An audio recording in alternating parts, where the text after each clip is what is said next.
today I'm going to show you how to easily code a website with HTML on Windows 10 on any computer you want, and I'm also going to show you how to open it and test it out on a browser.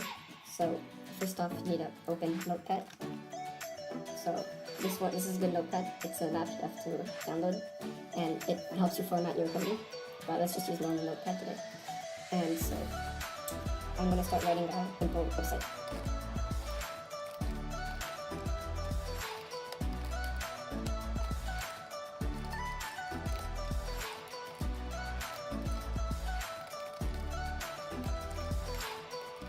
Okay, so I'm done with my simple website.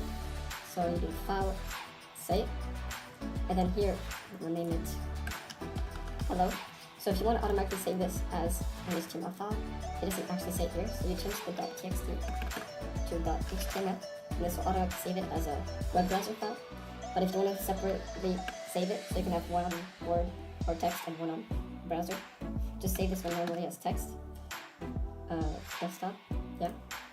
And then on your desktop here, you can just rename it also as HTML, and then say yes, and then that's it. And you can play with this also.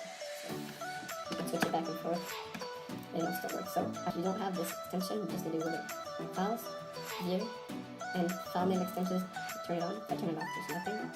And then if turn it on, there is all the extensions.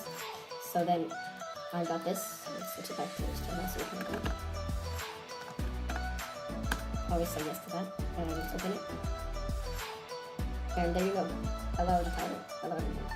And this is on my default web browser, which is Firefox.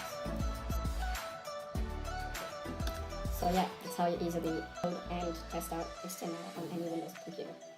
So don't forget to like and comment, and I'll see you in the next video.